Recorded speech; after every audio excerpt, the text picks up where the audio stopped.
Good morning students. तो कल हमने तृतीय पाठ जो है स्वराष्ट्र गौरवम उसके बारे में थोड़ा पढ़ा था, उसकी रूपरेखा पढ़ी थी हमने। अब हम के पाठ में क्या क्या दिया गया है उसके बारे में पढ़ते हैं, फिर हम स्टार्ट कर देते हैं। उनके जो श्लोक हैं उन श्लोकों को स्टार्ट करते हैं।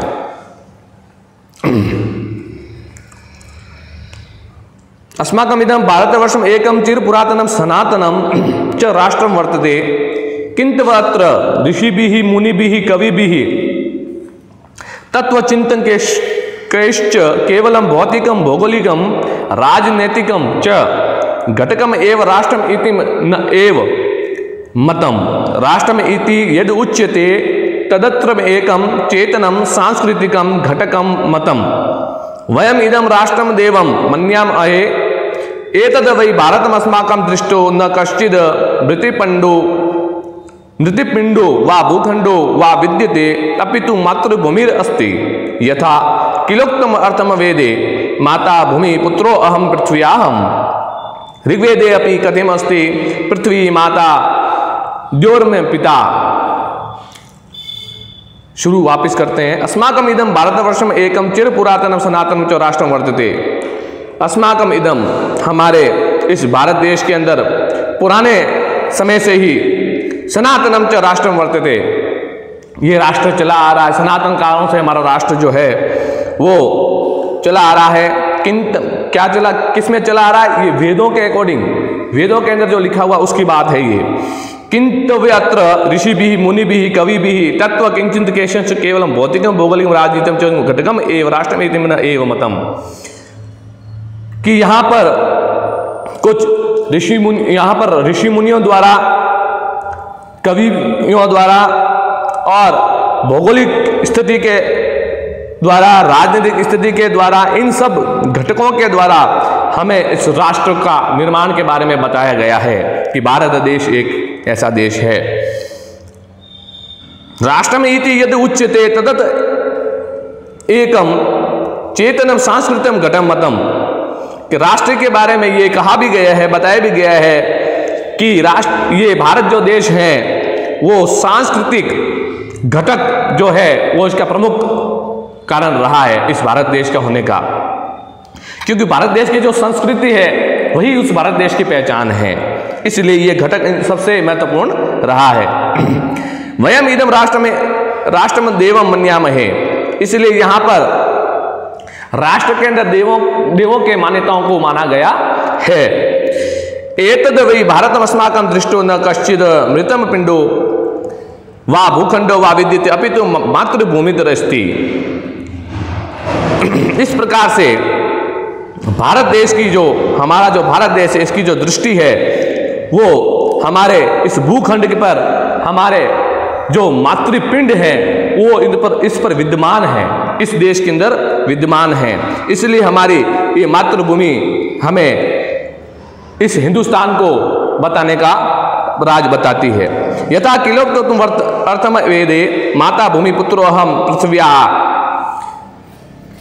कुछ सूक्तियां लिखी गई हैं उन वेदों के अंदर, उन ग्रंथों के अंदर, उसमें ये बताया गया, कहा गया है कि माता भूमि पुत्रो अहम पृथ्व्या। ये रिश्ता बताया गया है कि जो हिंदुस्तान के, इस भारत के अंदर जो इस मिट्टी पर जो रहता है उसका उसके साथ क्या संबंध है। तो माता भूमि ही पुत्रो अहम पृथ्व्या, कि भूमि जो है वो हमारी माता है और मैं इस पृथ्वी माँ का पुत्र हूँ। ये सूक्तियां उसके अंदर, उन वेदों के, उन ग्रंथों के अंदर लिखी गई हैं, बताई हुई हैं, जिसके कारण हमारे और इनके साथ, भारत देश के साथ में, यहाँ की मिट्टी के साथ में जो रिलेशन है, जो संबंध है उसको बताया गया, उसको उजागर किया गया है। ऋग्वेदे अपि कथितम् अस्ति, ऋग्वेद में भी ये कहा गया है कि पृथ्वी माता द्योर्मे पिता। पृथ्वी हमारी माता है और आकाश जो है वो हमारा पिता है। पृथ्वी जो है वो हमारी माता है और आसमान, आकाश जो है, व्योम जो है वो हमारे पिता हैं, हमारे पिता हैं। तो पृथ्वी माता द्योर में पिता, पृथ्वी हमारी माता है और हमारे पिता हैं। मातृभूमि पितृभूमि पुण्यभूमि धर्मभूमि कर्मभूमि देवभूमिश्च। और उसके अलावा और क्या क्या कहा गया है कि ये हमारी मातृभूमि है, ये हमारी पितृभूमि भी है, पितृभूमि ही हमारे पितरों की भूमि भी है, पुण्य भूमि ही ये हमारे पुण्यों की भूमि है, पुण्य आत्माओं की भूमि है, धर्म भूमि ही ये हमारे धर्म की भूमि है, कर्म भूमि ही यहीं पर हम कर्म करते हैं इसलिए ये हमारी कर्म की भूमि है, यहाँ अनेक प्रकार के धर्म यहाँ विद्यमान इसलिए धर्म की भूमि है, देवभूमिश्च और देव की भी भूमि है, ये देवों की भी भूमि है। तो मातृभूमि, पितृभूमि, पुण्य भूमि, धर्म भूमि, कर्म भूमि, देवभूमिश्च ये हमारे इन सभी की भूमि है। इत्यम एवं विविधेय रूपेर अस्ति भुवनम मोहिनी इयम अस्माकं भारत माता। इस प्रकार से विविध प्रकार के घटकों के होने के कारण ये हमारी जो भारत माता है, जो हमारे भारत की जो भूमि है, ये बड़ी मोहने वाली है कि इसके अंदर जैसे ही भारत की भूमि के अंदर जैसे ही कदम रख दिया जाता है तो हमारा मन जो है बड़ा प्रफुल्लित हो जाता है, हम उसके अंदर मलिन हो जाते हैं, तलीन हो जाते हैं। तो राष्ट्रम संबंधी न, राष्ट्रीयता संबंधिन, राष्ट्र गौरव संबंधिन, राष्ट्र भक्ति संबंधिनश्च केचन श्लोका अस्मिन् पाठे संकलिता सन्ति। इस राष्ट्र से संबंधित, राष्ट्रीयता से संबंधित, गौरव, राष्ट्र गौरव से संबंधित, हमारे गर्व से संबंधित, राष्ट्र भक्ति, इस देश के प्रति जो भावना है, भक्ति है, उसके संबंधित केचन श्लोका, कुछ श्लोक जो हैं वो अस्मिन् पाठे संकलिता सन्ति, इस पाठ के अंदर संकलित किए गए हैं। अब हम एक एक श्लोक को पढ़ेंगे। स्वराष्ट्र गौरवम, पहला ये विष्णु पुराण से लिया गया है, ये जो पहला हम श्लोक पढ़ रहे हैं ये विष्णु पुराण से लिया गया, उद्धृत किया गया है, ध्यान है। उत्तरम यत समुद्रस्य हिमाद्रेश्च एव दक्षिणम वर्षम तद भारतम नाम भारती यत्र संततिः। उत्तरम यत समुद्रस्य हिमाद्रेश्च ऐव, देखो टुकड़े करके हमें पढ़ना है, जहां पर संधि विच्छेद हो रहे हैं ना वहां पकड़े आप, वहां अंडरलाइन करें, वहां से टुकड़े करें और टुकड़े से उनको उसका उच्चारण करें, पढ़ें। तो हिमाद्रेश्च ऐव यहां इसके अंदर आया हुआ, यहां पर वृद्धि संधि का प्रयोग हुआ है। चे के ऊपर देखो, च के ऊपर आई की मात्रा लगी हुई है, चैव, तो यहां से दो टुकड़े हिमाद्र, ये बीच में जो आधा श जो आ रहा है, तालव्य श आ रहा है आधा, यहां पर भी एक संधि हुई है, वो हुई है यहां पर विसर्ग संधि। स स्थान है विसर्जनीय, विसर्जनीय से स्थान है स ह। तो यहां पर दो संधियां हो रही है, तो टुकड़े करेंगे तो पता चल जाता है हिमाद्रे च ऐव। तो उत्तरम यत समुद्रस्य, जो भूखंड, जो भूमि समुद्र से, कहां से, यत समुद्रस्य, समुद्र से, उत्तरम, उत्तर से, उत्तर समुद्र से उत्तर में हिमालयस्तर एव, उत्तर में क्या है, हिमालय, उत्तर से दक्षिण तक देखें तो उसके अंदर बीच में हिमालय आ जाता है, उत्तरी दिशा के अंदर से। तो जो भूखंड समुद्र से उत्तर के, हिमालय से है, दक्षिणम, दक्षिण की ओर है, हिमालय उत्तर से दक्षिण की ओर है। हम देखते हैं भूगोल के अंदर, हम देखते हैं ज्योग्राफी के अंदर, हमें पता चलता है ना। तो ये हमारे भारत, जो भारत है, भारत भूमि का जो नक्शा है उसके अंदर है। तो जो भूखंड समुद्र से उत्तर से, हिमालय से दक्षिण की ओर है, वर्षम तद भारतम नाम भारती यत्र संतति, वर्षम तद भारतम नाम भारती तत्र संतति, वही नाम जो है वो भारत है, क्योंकि वहां पर कौन रहता है, निवास कौन करता है, वहां पर भारत की संतान निवास करती है। वर्षम तद भारतम नाम भारत यत्र संतति है, संतति है, निवास करती, वहां रहती है कौन, वहां पर जो भारत की संतान है, जो भारत के लोग हैं वो वहां पर रहते हैं। कहाँ, उत्तर से दक्षिण की तरफ। ये जो एरिया बताया गया है इस भूखंड के अंदर, वहां से लगाकर वहां तक, उस एरिया के अंदर जो एक टुकड़ा है भूमि का, वो भारत देश है, और उस भारत देश के अंदर भारत के वासी वहां पर निवास करते हैं। उत्तरम यत समुद्र से हिमाद्रेश्च एव दक्षिणम, जो भूखंड उत्तर से दक्षिण की तक फैला हुआ है वहां पर इस भारत देश का नाम है, और उस भारत देश के अंदर वहां भारत की संतान रहती है। तो ये विष्णु पुराण से लिया गया है। उत्तर से यत समुद्र से हिमाद्रेश्च एव दक्षिणम वर्षम तदात तद भारतम नाम भारती यत्र संतति ही। दूसरा श्लोक, हिमालयात समारभ्य यावद इंदु सरोवरम तम देव निर्मितम देशम हिंदुस्तान प्रत्यक्षते। ये लिया गया है बृहस्पत्यागम से, ये ग्रंथ है, वहां से इसको लिया गया है।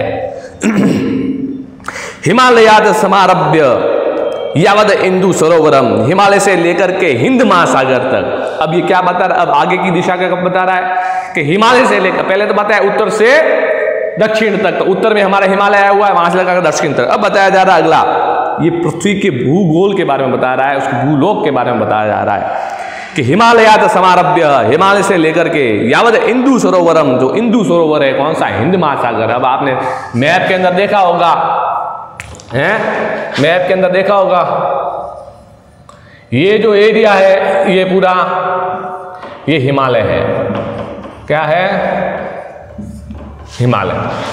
ये नीचे वाला एरिया यहां पर हिंद महासागर है, क्या हिंद महासागर। तो यहां से लगा करके यहां तक ये पूरा का पूरा जो एरिया है वो ये भारत देश के बारे में बताता है कि यहाँ भारत देश, ये भारत देश है, ये हिंदुस्तान है। तो हिमालयाद समारभ्य यावद इंदु सरोवरम, हिमालय से लेकर के हिंद महासागर तक, ते तम देव निर्मितम देश में हिंदुस्तान प्रत्यक्षते, और वहां पर देवों के द्वारा निर्मित यानी देवों के द्वारा बनाया गया वहां पर वो हिंदुस्तान जो है वो वहां पर बताया गया, कहा गया है, देवों के द्वारा बनाया गया, देवों के द्वारा उदित किया गया, ये ऐसा हिंदुस्तान कहा गया है। वो कहां से कहां तक है, हिमालय से लेकर के हिंदू, ये जो हिंद महासागर है वहां तक है। तो हिमालयात, हिमालय से लेकर के समारभ्य लेकर के यावद इंदु सरोवरम, हिंद महासागर तक, तम देव निर्मितम देशम, इनको देव के द्वारा बनाया गया इस देश का नाम जो है हिंदुस्तान बताया गया है, या हिंदुस्तान कहा जाता है। प्रत्यक्षते, प्रत्यक्षते, प्रत्यक्षते का मतलब होता है कहलाता है या कहा जाता है, ये दूसरा। अब तीसरा,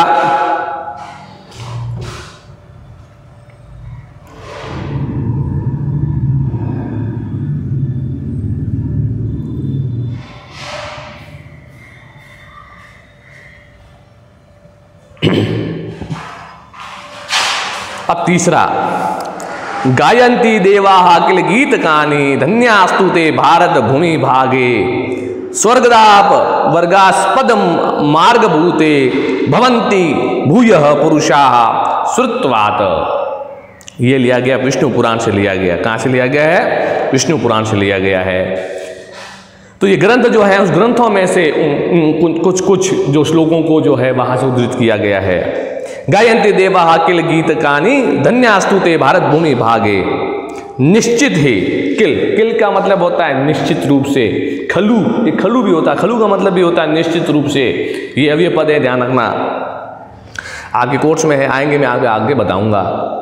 गायन्ति देवाः किल गीतकानि धन्यास्तु ते भारत भूमि भागे, निश्चित ही यहाँ पर देवगण जो है गायन्ति, गायन्ति यानी गाते हैं, देवा, देवों के द्वारा, देवगणों के द्वारा गाया जाता है। क्या गाया जाता है, गीत कहानी, गीतों को गाया जाता है। ये ऐसा देश है हमारा भारत देश, ऐसा हिंदुस्तान है जहाँ पर देवों के द्वारा जो है गणना की जाती है, गायन किया जाता है, गीत गाए जाते हैं। द गायन्ति देवा किल गीत कहानी, किल निश्चित ही, निश्चित रूप से यहाँ पर देवों के द्वारा गीत गाए जाते हैं। धन्यास्तु ते भारत भूमि भागे है, श्रेष्ठ और सौभाग्यशाली तो वे लोग हैं जो यहाँ इस देश में रहते हैं जहाँ पर देवों के द्वारा गाए गए गीतों को सुना जाता है। वहाँ पर रहने वाले लोग जो है वो बड़े धन्य हैं, वो बड़े सौभाग्यशाली भाग्यशाली हैं। धन्यास्तु ते भारत भूमि भागे, तो धन्य ऐसी भूमि और ऐसी भूमि पर रहने वाले लोग जहाँ पर देव लोग जो हैं वो गीत गाते हैं।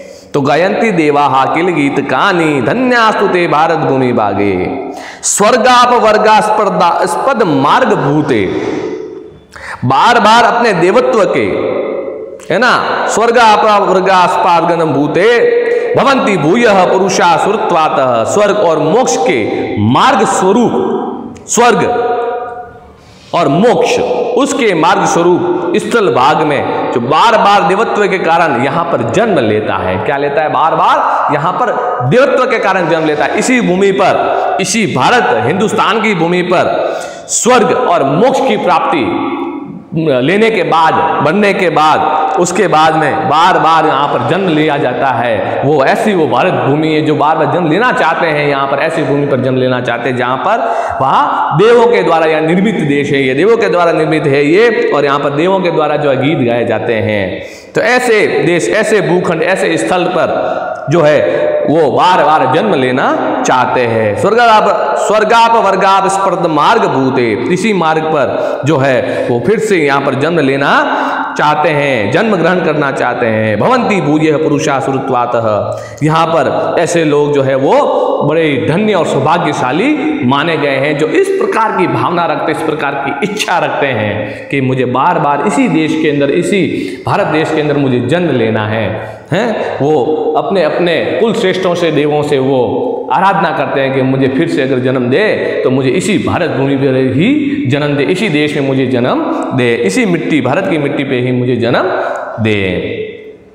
ये विष्णु पुराण से लिया गया था, है ना। गायंती देवा केल गीत गाने धन्यास्तुते भारत भूमि भागे स्वर्गा अपवर्गास्पद मार्ग भूते भवंती भूय पुरुषा सुरत्वातः। इसके बाद अगला, अब ये अगला जो है वो लिया गया है वृन्न नारदीय पुराण, ये भी ग्रंथ है बड़ा, उसमें से ये लिया गया है। संप्राप्य भारते जन्म सत्कर्मसु परांगमुख पीयूष कलशम हित्वा विष भांडम उपासित्र। संप्राप्य भारते जन्म सत्कर्मसु परामुख, भारत देश में भी जन्म प्राप्त करना ये मनुष्य के अच्छे कर्मों में, अच्छे कर्मों को बताया गया है कि जिसके अच्छे कर्म होंगे वही तो भारत देश के अंदर जन्म लेगा। अच्छे कर्म करने पड़ते, अच्छे कर्म करेंगे तो इस देश में जन्म लिया जाएगा, ये बताया गया, ये कहा गया है, ऐसा बताया गया है कि संप्राप्य भारते जन्म सत्कर्मसु परांगमुख, अच्छे कर्मों में रत होने के कारण उसी को वो यहाँ पर भारत देश में जन्म मिलता है। लेकिन उसके अनुरूप जो कर्म नहीं करता है, यानी सत्कर्म नहीं करता है, कुकर्म करता है, गंदे काम करता है, तो ये अच्छे कामों में रत न होकर के अगर उसके प्रतिकूल कार्य करता है तो वहां पर उसको क्या प्राप्त होता है? पीयूष कलशम हित्वा विष भांडम उपाश्रितः, तो वे मानो कि अमृत के घड़े को छोड़ करके वह, किसके घड़े को? पीयूष यानी अमृत के घड़े को छोड़ करके वह विष भांड यानी विष के घड़े को वह प्राप्त करता है या वो स्वीकार करता है। तो अगर जो भारत देश में जन्म नहीं लेता है या उसके कर्म अच्छे नहीं है तो मानो ऐसा समझो कि वह विष के घड़े को जो है प्राप्त करना चाहता है, यानी कि अमृत के घड़े को वो त्याग रहा है और विष के घड़े को वह प्राप्त कर रहा है। मतलब अच्छे कुल के अंदर, अच्छे जगह के अंदर उसका जन्म नहीं हो रहा है।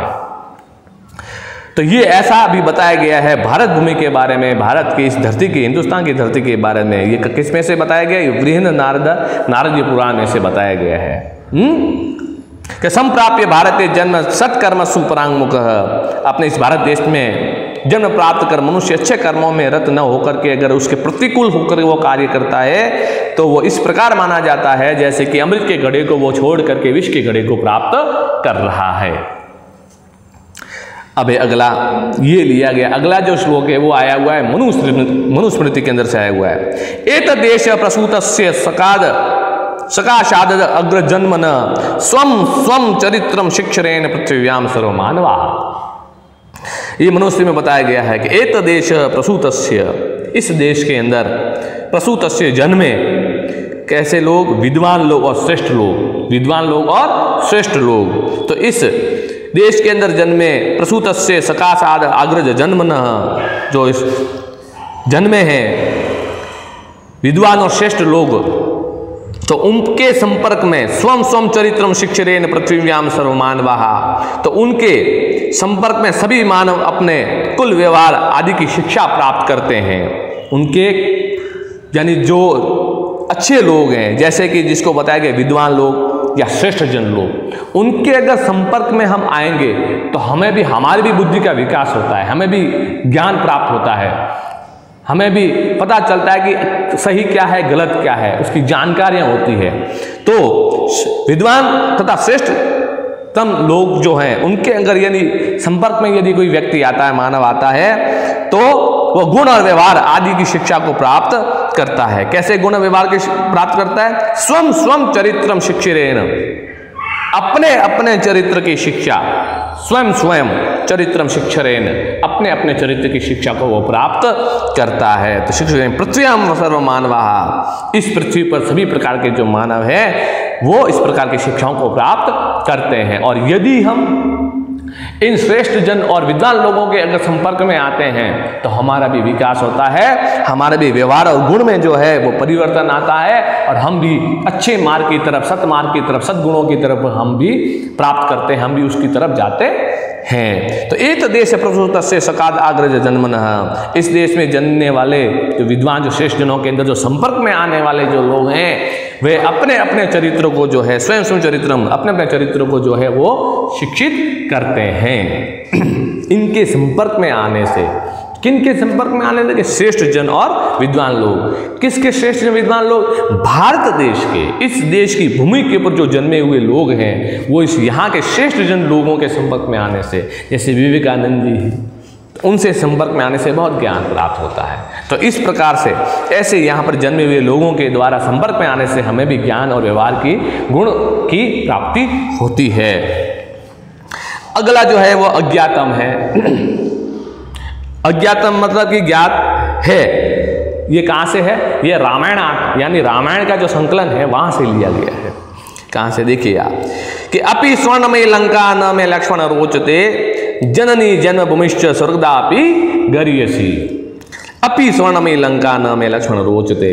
राम जी जब उनका वनवास हुआ था तो राम जी, लक्ष्मण जी और सीता जी साथ में गए। फिर जब सीता जी का हरण हुआ, लंका लेके गया रावण, लेके गए, फिर उनकी खोज में गए, फिर वहाँ लंका पहुँचे, लंका पर विजय प्राप्त की। तब लक्ष्मण ने कहा, क्या कहा था कि भैया के इतने सोने की लंका जोरदार चमक रही है, तो यहीं रह जाए तो मजा आ जाएगा, आनंद आ जाएगा। तो राम जी ने उनको क्या जवाब दिया लक्ष्मण जी को, ये सुनिएगा कि अपि स्वर्णमयी लंका न में लक्ष्मण रोचते, जननी जन्मभूमिश्च स्वर्गदापि गरीयसी।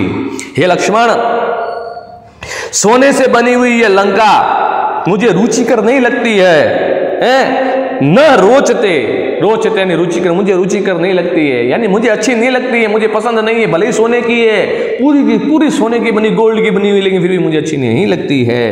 क्योंकि जननी जन्मभूमिश्च स्वर्गदापि गरीयसी, क्योंकि मुझे जन्म देने वाली मेरी माँ, और जहाँ जिस क्षेत्र में मैंने जन्म लिया, जिस देश में मैंने जन्म लिया, जिस देश की मिट्टी पे मैंने जन्म लिया है वो भारत देश जो है, वो जन्म देने वाली जो भूमि, वो मेरी माँ, वो मेरे स्वर्ग से भी बढ़कर है, वो मेरी स्वर्ग से भी बढ़कर है। इसलिए मुझे लंका, इस प्रकार के लंका को मुझे प्राप्त नहीं करना है। ये सोने की लंका मेरे लिए बिल्कुल भी रुचिकर नहीं है। ऐसा जवाब जो है वो लक्ष्मण को दिया था श्री राम जी ने।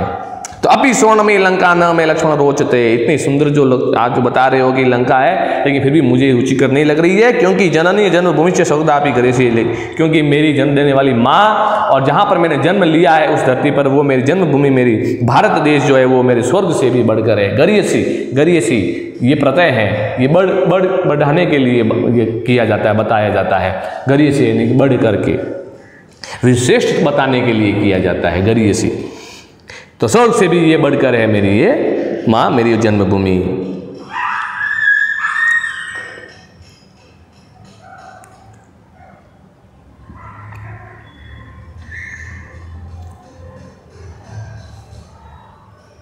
मंगलम कारिणीम यया विना न पश्यन्ति राष्ट्रम स्वनिकटम स्थितम। ये लिया गया अमृत वाक्य भवाचार्य से लिया गया है, ये भी ग्रंथ है उसमें से लिया गया है। राष्ट्रम दृष्टि नमस्यामो राष्ट्रम मंगलम कारिणीयम, राष्ट्र का कल्याण करने वाले, राष्ट्र का कल्याण करने वाले, राष्ट्र की दृष्टि से, राष्ट्र की दृष्टि से राष्ट्र का कल्याण करने वाले ऐसे विचारधाराएं है ना, राष्ट्रीय सोच को हम नमस्कार करते हैं। ऐसी सोच को हम क्या करते हैं? नमस्कार करते हैं। राष्ट्र दृष्टि, राष्ट्र के प्रकार, राष्ट्र की जो प्रति दृष्टि है उसको नमस्याम और राष्ट्र मंगल कारणीयम, और राष्ट्र के जो मंगल कार्य के लिए जो सोचता है, उसके कल्याण के लिए जो सोचता है, उसको हम बारंबार नमस्कार करते हैं। यया विना न पश्यन्ति राष्ट्रम स्वनिकटम स्थितम, जिनके बिना समीप में भी स्थित भी कोई भी राष्ट्र वहां पर लोग देख नहीं सकते, क्योंकि उसके समान जो है किसी और राष्ट्र को हम देख नहीं सकते या देख नहीं पाते हैं। इसलिए ऐसा राष्ट्र जहां पर कल्याणकारी हो और कैसा हो, जो राष्ट्र दृष्टि में जो हितकारी हो, ऐसे राष्ट्र में हमें जन्म लेना चाहिए। दूसरे राष्ट्र को हम देख के भी अनदेखा कर सकते हैं, क्योंकि ऐसा राष्ट्र हमें सुशोभित नहीं होता है। हमें तो वही राष्ट्र सुशोभित होता है जहां पर देवों के द्वारा गीत गाए जाते हैं, लोक मंगल की कामना की जाती है ना। ऐसी भावनाएं, गुण व्यवहार की भावनाएं, अच्छे व्यवहार के जो गुणी लोग, विद्वान लोगों के संपर्क में आने की सोच रखते हैं, ऐसे देश के अंदर हमें रहना चाहिए। इस प्रकार तो राम जी ने भी बोल दिया था कि मुझे ये स्वर्ग से भी बढ़कर मेरी जन्मभूमि है, मेरी माँ है।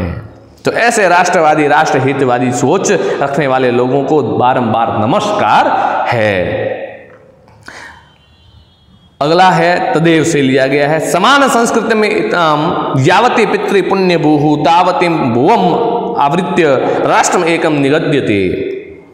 समान संस्कृति वाले लोगों की जहां तक पिता पितामह वाली जो पावन भूमि है, पिता पितामह वाले पावन भूमि कैसे, क्योंकि यहां पर यह ऐसा देश है जहां पर पितृ पूज्य किए जाते हैं, पितृ पूज्य किए जाते हैं। पितृ पूज्य का मतलब यह होता है कि यहां पर अपने जो पूर्वज हैं वो चले जाने के बाद भी उनको याद किया जाता है, उनको नमस्कार किया जाता है, उनकी पूजा की जाती है। ये ऐसी वो भूमि है, ऐसा भारत देश है ये, जिनके पिंडदान किए जाते हैं, जिनको अर्घ दिया जाता है, जिनको पितृ तर्पण किया जाता है, ऐसा वो देश है, भारत देश है। समान संस्कृति में तथाम यावती पितृभूमि पुण्य भूहु, ये जहां तक पिता पितामह आदि की पावन भूमि कही गई है, उस सबको ढक करके अर्थात उसका समग्र रूप से राष्ट्र कहलाता है। तावतीम भूम आवृत्य राष्ट्रम एकम निगद्यते, इन सब को मिला करके, इन सब की भावनाओं को मिला करके, इकट्ठा करके इसी को ही तो भारत देश कहा जाता है, क्योंकि यहाँ की संस्कृति इस प्रकार से है,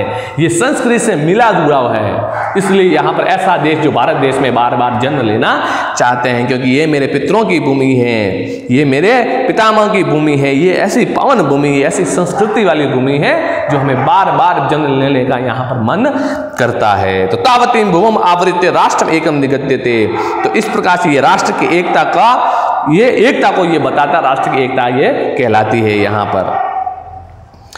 अगला ये भी तदेश हुआ है, पितृभूत्वम पुण्य भूत्वम द्वयम यस्य न विद्यते तस्य स्वस्त्वम त्वराष्ट्रे भवितुम न किल अर्हितः।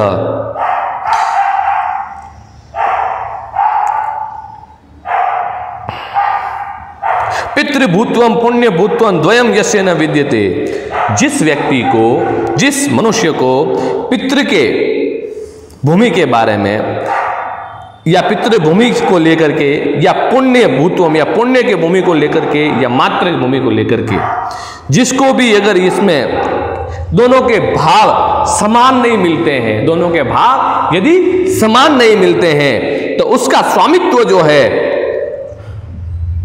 वो उसके योग्य नहीं रहता है, वो उसका योग्य नहीं रहता है। तस्य समत्तम तत्र राष्ट्र भवितुम न किल अर्हितः, वो उसके यहाँ पर रहने का वो लायक नहीं है, वो उसका स्वामित्व नहीं है, यदि वो इन दोनों को बराबर नहीं मानता है। किसको? एक तो पितृभूत्वम और पुण्य भूत्वम, दोनों को, यदि इन दोनों को अगर बराबर नहीं मानता है तो ऐसे व्यक्ति को यहाँ पर रहने की कोई जगह नहीं है, और यहाँ पर वो बिल्कुल भी स्वामित्व उसका बिल्कुल भी नहीं रहेगा, उसका कोई किसी प्रकार का स्वामित्व वहां पर नहीं रहेगा, वो उसको यहाँ से छोड़ के जाना पड़ेगा, क्योंकि वो उस देश के अंदर रहने के लायक ही नहीं है, क्योंकि उसके अंदर दोनों के अंदर वो अभाव देख रहा है, दोनों के अंदर अभाव देख रहा है वो, इसलिए उसके अंदर उसका रहने का उसका कोई स्वामित्व नहीं बनता है, उसका कोई लायक नहीं है वो। तो पितृभूत्वम पुण्य भूत्वम द्वयम यस्य न विद्यते, जिनको दोनों का भाव उसके बारे में अगर वो नहीं रहता है तो वो इसका स्वामित्व होने का बिल्कुल भी योग्य नहीं है। तो पितृभूत्वम पुण्य भूत्वम द्वयम यस्य न विद्यते, दोनों के भाव नहीं होते हैं, तो तस्य, तो उसके स्वत्वम त्वत्र राष्ट्रे, उसके खुद के राष्ट्र में भवितुम न किल अर्हितः, उसके राष्ट्र में रहने के कोई योग्य नहीं है, वो संभव नहीं है। अगला, राष्ट्रीय उत्थान पतने राष्ट्रीय नावलंब्यम ही भवतस्य सर्वदा तस्मात् छिद्र क्षणीयास्तु राष्ट्रीयः, ये भी तदेश से लिया गया है। अब इसके पीछे बाद में 2-3 रहे हैं, इसको हम फिर कभी आगे अगली क्लास में पढ़ेंगे, क्योंकि अभी समय हो चुका है। इसके कुछ प्रश्न है वो आप देख लीजिए। पहला, दूसरा, तीसरा और चौथा, ये 4 जो श्लोक हैं इसके आपको हिंदी अनुवाद करने हैं। क्या करने हैं? हिंदी अनुवाद करने हैं। श्लोक पहला, दूसरा, तीसरा और चौथा, इन चारों के क्या करने हैं आपको? हिंदी भावार्थ लिखिए। ठीक है, इसकी व्याख्या करनी है आपको। क्या करनी है? इसकी व्याख्या करनी है। ठीक है, इसके बाद हम